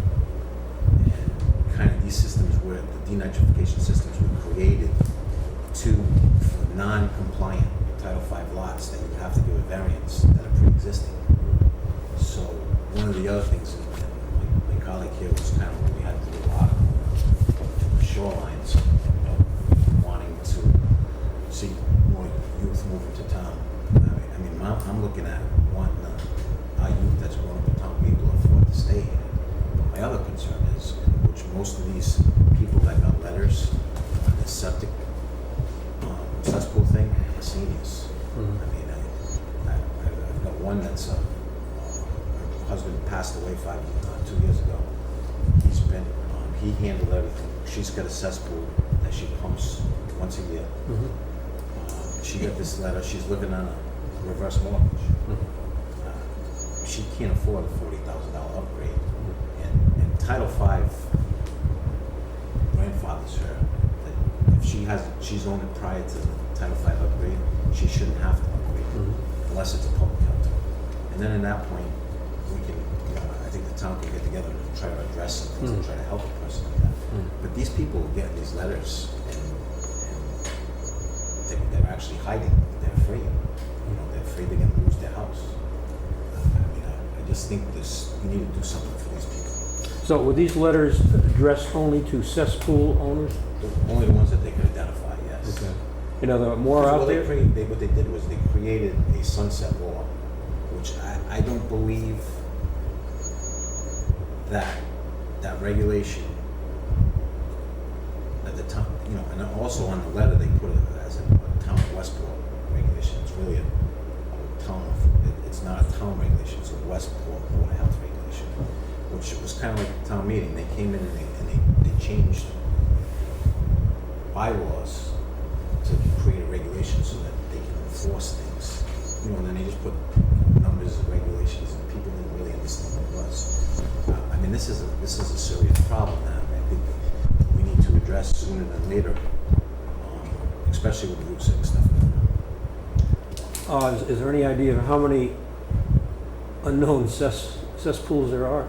Well, there's a lot more than they identified, and I believe that section of town is even more than. I mean, they only have what's been reported to them, what they found out. Like this woman's pumping her system all the time, so they've questioned the pumpers, and that's how they've come up with a lot of these lists. So there's and there's I mean, I probably have 6 abutters to my property that have cesspools. We were in the Infrastructure Oversight Committee meeting, we were talking also about NACOM and trying to, like, one of the things that we should propose is a loop in for the water and sewer up to catch NACOM in that neighborhood. I mean, there's some of those houses, and those people have owned them prior to the Title V upgrade to the regulations in 1995. I mean, obviously there's some that have been transferred, they were cash sales, and they've slipped through the cracks. If somebody wants to expand or new construction, I think one of the other things that they need to get across is if you're gonna be expanding on new construction in the area that we're gonna sewer at some point on our plan, which, I mean, this the paper said, oh, massive. I said, the trunk line is our first step. We got 3 contracts to get through the trunk line. This is a 20-year plan. I mean, we've been studying it for 35 years. We've paid as much in studies as just cost us for the design. I mean, we're just trying to implement it now. And I think this is kind of affecting that. And I mean, I think somebody really needs to review the Massachusetts Association of Board of Health's response to the state's regulation and how it affects this letter that was done to That was from the Board of Health. Well, are you recommending a course of action for the select board, Manny? Well, I would recommend that possibly if legal counsel could review these letters that were sent out and the responses, both our town's response, which I thought was very good, to the state's Title V regulations, and like the state's Board of Health Association and some local communities around us, how they responded to all this. I mean, I really think we have the plan in place to move forward. And some of these seniors that are going to be they're going to be forced out of their homes because of this. And I think we could all come together as a community and try to solve this problem. I would think so. Jim, your thoughts on this? You were involved with these discussions. One question as well.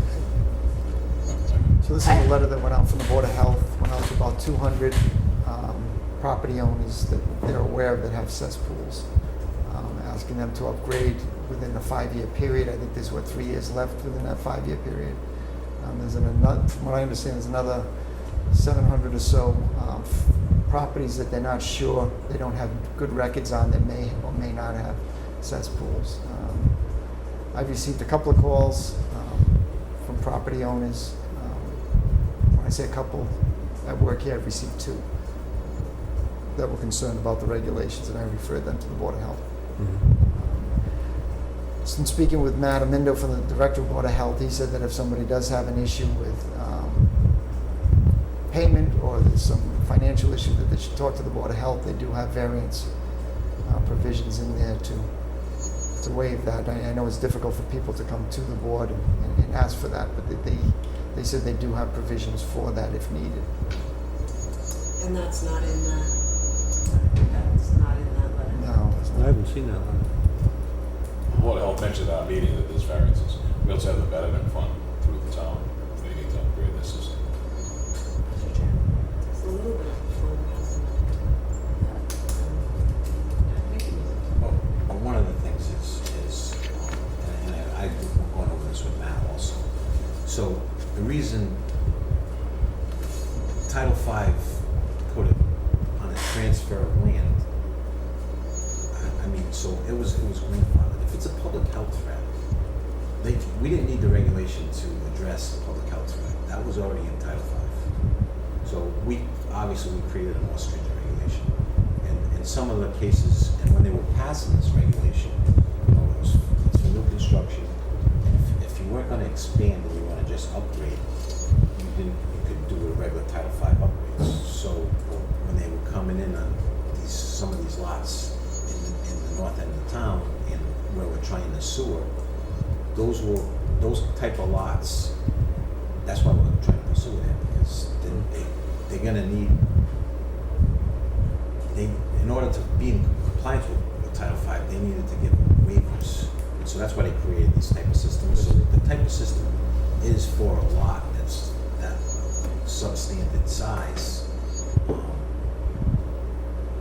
But one of the other thresholds that they put was they test the well water. And if the well water is 5 parts per milliliter, which the state level is at 10, so they made a more stringent regulation for that. You needed to do the Title V upgrade. So some of these lots were actually 500 feet away from where the water main was ended. So there's another shortfall on the town side. The water main that was put in was helped funded by the DEP 30 plus years ago. That's never been expanded on. Never. People have struggled for the last 35 years just to get it out of the center of Route 6 because of the cost to make it a tap. We've had some small restaurants that, one of them retired and sold his business because he wasn't able to make the access to the main that was in the middle of the road. So that's one of the things that we're working on this new design. That stuff's going to come out. It's going to help, and it should be able to move things along. But so what I was trying to get from the Board of Health is them to acknowledge that we do have a plan, and we actually have a design complete for the whole trunk line of Route 6. So this is one of the things that I was hoping that we had gotten into the paper to get out. So also the planning board is looking to move forward. We've had a consultant on the zoning for issues that we're bringing forward for town meeting next year. So we're this close to starting to engage the public to address that at town meeting next year. So I think we need to get that word out to the public also. But as far as the action, I think we should at least have town council look into these letters that went out and the bylaw itself. This wasn't, all this stuff from Mass DEP. I mean, I got into a lot of the meetings and I spent a lot of time on this, and all these other towns and everybody got in an uproar saying it was a mandate, and it really wasn't, because Mass DEP actually did say they would have to go before town meeting. And even now, in the regulation, the towns on the Cape are not going to be forced with these denitrification systems. They're going to accept the watershed permit, which I don't even believe that Westport needs to move forward with the watershed permit, because I think we're already doing that. So I don't think the DEP is going to come in and force us. One of the other issues is where we look to get funding to fund the sewer in that section of town, and even some of the water systems in the other end. If we get federal money, they're going to tell us when we go by, we're going to get federal money to install this. If this person last year put the system in and spent $60,000, they don't really care. They got to tie into the system. So, and one of the things under Watuppa, so Four Rivers, they've identified the problem with the algae blooms in Watuppa, and it's not Westport septics. It's historical pollution from the city of Tiverton. So the city's proposing a wetland reclamation of Sucker Brook, which will help the Watuppa, which is the backup drinking water supply for everyone in Westport, dramatically. So one of the other projects that's on the Watuppa on the other side, there's an over 55 housing project in Tiverton behind the casino. It's right on the pub. That's also sewered by water.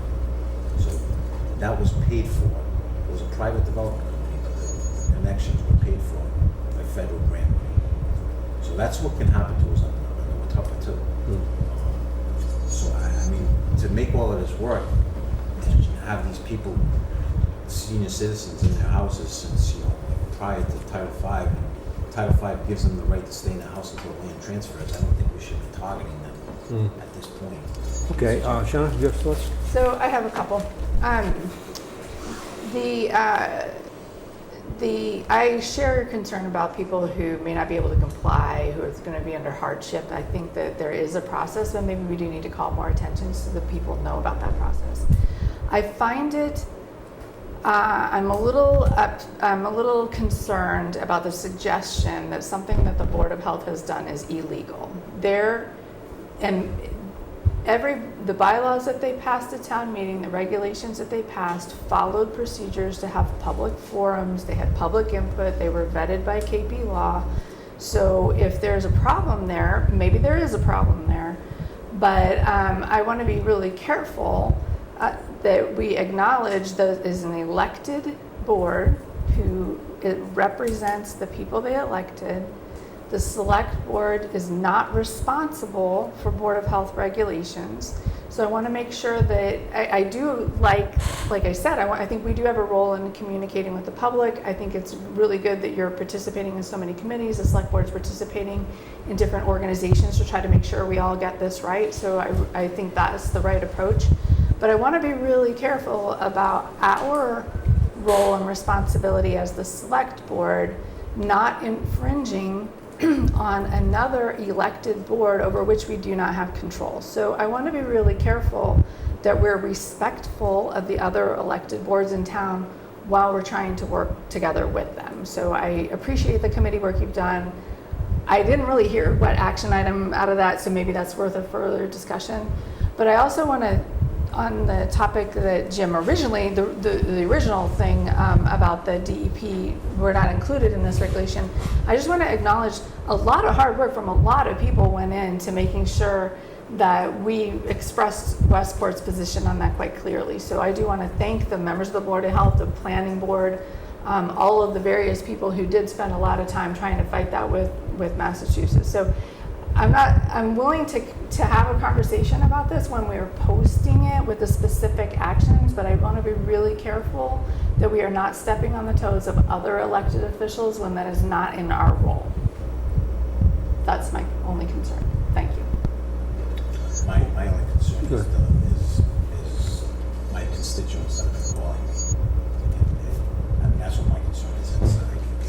I don't have any, I'm here to try to help and solve the solution. And I just, I know many seniors that, and I can tell you, their cesspool is not a public health threat. A 5-acre parcel, a 5-bedroom house with an 80-year-old man living in it, and an artesian well. That cesspool is not an environmental or public health threat at all. And he should not have to do a $40,000 or $50,000 upgrade before he moves out of his house. I mean, he's planning on staying there for the rest of his life. He shouldn't have to worry about that. You should just go to Board of Health. That's all you gotta do, get a He variance. should go to his elected officials on the Yeah. Board of Health and he should file a complaint. Definitely. He has a mechanism to do that. I haven't had a single The call. elected with- officials on the Board of Health sent out that letter. All right, okay. They should. They There's are a lot allowed of to. bad They're septic trying to systems communicate with. They're trying to communicate with the definitely a lot public of about our bad. regulations. And I applaud the seniors that stepped up and did the right thing, and even if they had to take the loan through the town, they did the right thing and stopped polluting the water. Well, It's appreciated, it's very much so. so Steve. Yes. Another thing is like what I just said. Yep, Every failed cesspool Yep. is not polluting the water. It's not the in your select opinion, board's job. I come from a neighborhood, and I'm right down the street from you. The water table's 6 feet below the surface. It's not just my opinion. It's And not I'm the sorry, but select you're board's wrong. role to determine what is the Yeah. public health threat. That is the role of the Board of Health. Right. Well, why don't we do this? This all started with Jim Hardnettis. That'll teach you, Jim. Town administrator report, and it wasn't even going quite in that area because we were talking about the good news as reported. However, I'm sensitive to it, and we all are. I mean, so just to, Tanya, so, I mean, have you read this whole thing? Yes, I have read it. So, and you don't have any concerns of? Sure, I have concerns. What the Board of Health's job I actually believe the is, Board of Health is what they acting are within doing their to the role. seniors. I believe they're acting within Yeah, well, your committee met with the Board of Health, no? They came to our last meeting. Okay, all right, so there's dialogue. I believe. Yeah, Tanya spent an hour. Matter of fact, I Well, promised all she got at 7:30. She barely squeaked out. Yeah, so that's good, and at some point, I maybe, should clarify, the whole Board of Health was there. yeah. Just so everybody knows. That meeting. Yeah, they posted it, and I appreciate them all going. Well, we would, I think as a select board, certainly encourage further discussion with the Board of Health, and through that committee is at least the place to start, as you have already done. Yeah. And to continue that, and at some point, maybe, if things aren't working. My concern is the ones that, how it's being forced right now. Again, if you look at all the timelines that the state was gonna put in there, they were extended. And they were looking for a watershed permit to go over, like our project in the sewer is not, the trunk line is as soon as we go. This is a 20 to 30 year plan. That's 20 to 30 years too late. So again, if you can address that one of these is a public health threat, which I had said to Matt, you address the public health threat, you tell me there's a public health threat here, then let's hire a consultant or an engineer to solve this problem. Not you just gonna put a blanket thing out there, this is how we're gonna fix this problem. Well, if you have a problem on a lot that is in your neighborhood, Steve. We did. And the water main is 500 feet away. The reason you're making them put a denitrification system is because the well is coming up at 5 parts per milliliter, and the well across the street's dried up. I mean, this person doing a $60,000 system on the corner is not gonna help any of those problems there. So I think we need to solve the problem. Well, that's what helped us with. That's what I want to do, just to solve the problem. It's Yeah, not right. that Well- spend millions of dollars on Well, stuff. if that's- if our line doesn't go, though, we still have the problem, man. Yeah, well, but look, at the moment, it's not our role to resolve this problem. Right, I agree. However, like I said, we're not insensitive to the issue. And we've got a course of action, there's discussion taking place as we speak, as you have pointed out. And perhaps at some point in time, the Board of Health comes in and we have a discussion about some of these things, so they know our concerns. But I think they know our concerns already. So I don't see a course of action for this evening, but I think we should think about what we want to do in the future here, in the near future, to discuss and address some of the issues that have been brought forth. And that's probably what we can do tonight. So we appreciate Yes. you bringing this forth. Okay, Lost our last guy. is that it? Had enough. There you go. Well, thanks for sticking in that long. Thank you, Ted. Mr. Hardner, does that complete your report? Yeah, it certainly does. Okay. All right. The approval of minutes. This is the approval of minutes of June 12th. And I think that's in your package. I have a question on it. But first, what is the pleasure of the committee? Would you have a motion from the secretary to approve those minutes? Yes. Second. Motion made and seconded. In these minutes, and I may be wrong about this, open meeting law calls for a list of the documents we used at that particular meeting. And that was the first list of appointments, I believe. And shouldn't that be part of the minutes? It doesn't, I think the open meeting law We requires did it. talk to that, you were gonna add them as an attachment Attach referenced in the this. minutes. So it's part of the minutes. It's part of the minutes. I didn't see it there, no. I saw at the end of the minutes, let me just get to this. Just make sure it's a part of the motion that gets attached. Well, it's not, I don't know what you mean by that.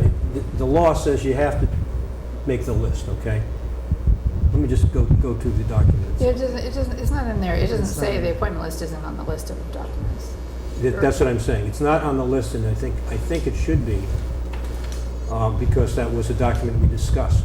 And obviously, we discussed it, we appointed people.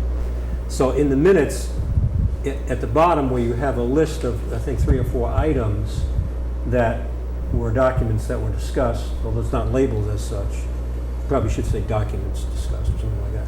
But there was the document with that lengthy list of appointments from that meeting. That's not part of the minutes, and I believe it should be. And if I'm wrong about that, No, we can- absolutely. We had discussed it, I thought it was Yeah, yeah. Yeah, I mean, it's something that's kind of an annoyance in a way, but, So should we ask the motion if they're willing to amend? yeah, I think you need to amend the motion to include that list, that's all. Which is not hard to do. That's part of Andy's motion, right? So you I agree, I agree, the second agrees to it. Okay, motion made and seconded. All in favor, say aye. Aye. Any opposed? None? Motion carries. Thank you. Okay. Report on the bill warrant. It's all set. There Wasn't the was- big one. It was, yeah, it was a little bit of a lag on it. They had some trouble with their computers at the school system, I guess. That was that. That was this one. But it was straightened out and it was signed and everything was good. Okay, sounds good to me. Next item is 9, Selectmen Liaison Committee Reports and Suggestions for Future Agenda Discussion. I don't recall where we started last week, but this week we'll start with Manny. Manny, do you have anything further to bring forth? Any meetings, any other meetings? Again, so the infrastructure oversight committee meeting, I just thought it went very well. Good. We got a lot to, that's happened. We have one little, I believe from talking with Roger at the end, which was our project manager, I think it's Roger Fernandez, yeah. fabulous job, and I found out the consultant firm was from a little way, so I thought we might have a problem with that, but he's born and raised in Fall River, he lives in Rainham, so he's like boots on the ground. Okay. So he's all right in our book. Yeah. Good. And again, I think the only hiccup we're having now is the interbasin transfer, so I am actually reaching out to Senator Rodericks Mhm. and putting him in contact with Roger to see if he can get rid of some red tape on Okay. the state level. So, Yeah, we're both on that committee, so that's, was that, so we're both on that committee. We pretty much hashed that out a few minutes ago, most of the meetings. Yep, about. it's okay. I would like to note, though, we are gonna try to shoot for a forum with all the committees. And Sean, we might wanna have, the infrastructure, the internet part of it, as a booth there or whatever, if you wanna speak briefly. End of October or November, right after the summer, everybody's settled down and before we get into the holiday season. So probably between Halloween and Veterans Day area, probably at the either one of the high schools or the back. Yeah, what is this specifically? It's going to be a forum completely. We want to get the word out of infrastructure because it's going to go to next year's town meeting. Okay. So we want to get all the questions out there. Okay. We don't need a bunch of.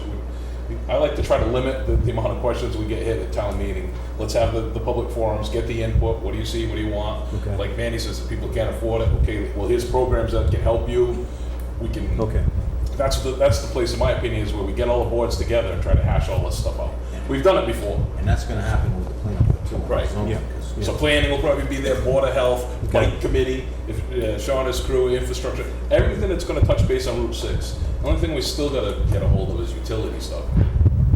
But all the town bodies get together, talk to the residents, and tell them what's going on, we need your help. Again, if there's issues, try to get them out there and try to get everybody understanding so they get all hyped up and we get the line that we're talking about. Okay. That is regarding the infrastructure committee. Yes, that'll be in the fall. Okay. We're taking a couple of months of the summer off so everybody can do their vacations. Okay. Anything else? I don't know if you got anything else yourself? That's it, like I said, that was our big meeting. Shauna, why don't you go next? I'm gonna go last. I don't think I had any. The Democratic Town Committee had their caucus tonight, so that was a thing that happened. Does that and- affect us? No, it was an open meeting in the town. Yeah. I'm just saying. Town. It was a town committee. I did not have any other meetings that I attended, though. The Internet Advisory Committee is taking a little bit of a break until middle of August. Okay, But we have had some people express some interest in there, so. that's right. Okay, That's it. thank you. If I go for 1 second. Shauna, can you do me a favor, write down September 6th, that'll be our next infrastructure meeting. If anybody wants to come, just touch base about that for please. Or just do it by email.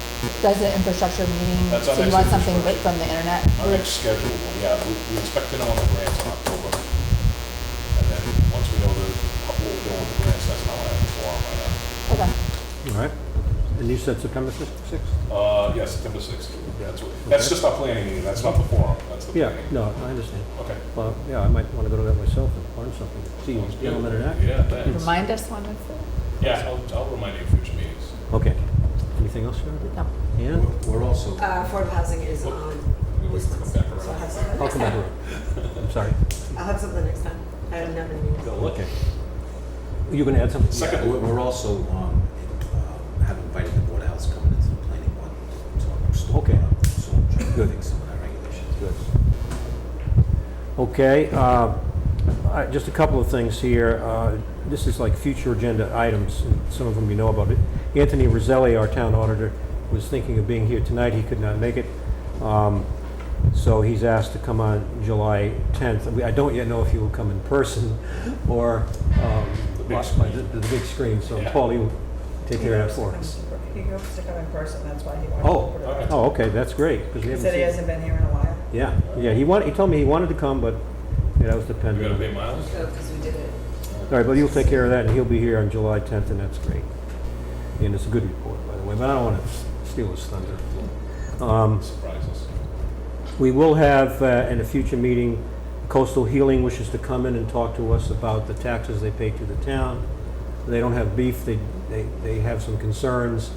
I'll let them express that opinion in the package. Next time they'll include the material they presented to us. We had a brief meeting with them, a remote type meeting, to see what they had in mind. And I think they should come before us because it deals with our authority under the host agreement. And it relates to the taxes they pay to the town. And last but not the least by any means, as you know, we have goals in place for the town administrator that he works on diligently all the time. And the contract that we have with Mr. Hartnett is has at it every year on July 1st. And we didn't do this last year, but because we didn't have the goals in place, but we did make it a point to put goals in place. I think we did that in November.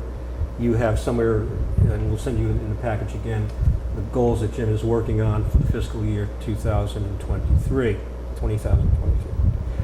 And the section, I have it here somewhere, but the section in contract says we should have a review of those goals at the end of the fiscal year, so we're not really late. In the absence of doing anything, there's an automatic 2% increase by contract. That's what we did last year. But we do have to do the evaluation process, and that's a good best practice, and I think it's fair to the town, it's our job, and it's fair to the incumbent. So, specifically, the contract says the Board of Selectmen shall annually establish performance goals and objectives. It's a joint exercise with the town administrator. We have that happily in place, and at the end of each year, fiscal year we're talking about, the Selectmen and the town administrator shall review progress on those objectives. So we will do that next time, I'm suggesting, and then we will express our appreciation or whatever, and then put into effect the called upon the salary increase. So that's what we'll do at the next meeting, unless anybody has any objection. Might as well do it then. I don't think it'd take long. Jim and I have already talked about this, but that's what we should be doing, so we'll do it. And that's all that I have. So, if we concluded that, then the next item is comments and statements from the public. Val? Here's your chance. Okay, so there's none there. Commissions vacancy list, we know is the same list that we post all the time. We encourage members to come forth, and people have come forth and asked me about a couple of things, and that's good. Yeah, I understand the list is going around town. That's We're trying to fill these slots. That's great. Now, the next item is, we do have a topic not reasonably anticipated 48 hours in advance of the meeting. Jim, if you could tell us about that. It's a fairly routine item. Yeah, so this is done on a yearly basis. There's a few employees here in town that do not have employment agreements, management type positions that are not in a union, and they normally get the same increase as the town hall employees, which this year would have been 2%. So I would recommend that they get that annual increase as well. I mean, when I say a handful of employees, probably about half a dozen employees that are kind of left out of the employment agreements and left out of the unions. But we don't want to leave them out, so. Get voted on at town meeting, then we have to give them the same as the unions. All right, so you need us to move it? Yeah, Yes. we do. All right, I'll move it. Second. Motion made and seconded. Any further discussion? Comments, questions? All in favor say aye. Aye. And there were none opposed, so that carries. Thank you. Okay, the next item is we will be going into executive session. Pursuant to the provisions of NGL C30A, Section 21A, the chair declares an open meeting will have a detrimental effect to A, discuss the strategy with respect to collective bargaining, General Teamsters Local Number 251. B, discuss strategy with respect to collective bargaining, AFSCME. Don't ask me what that stands for. It's Highway Department, right? So, Yeah. Council 93, Local 1701. And third is to approve the June 12th Executive Committee minutes. And after a motion, I will point out that we will come out of executive session for the sole purpose of adjourning the regular meeting. So this requires a roll call vote and a motion. So moved, Steve Gillette. second, Shawna Schufel. Motion made and seconded, roll call vote to go into executive session. Manny? Aye, Steve Gillette. Richard Brewer, aye. Aye, Shawna Schufel. And Rob is aye. It's unanimous. We are in executive session.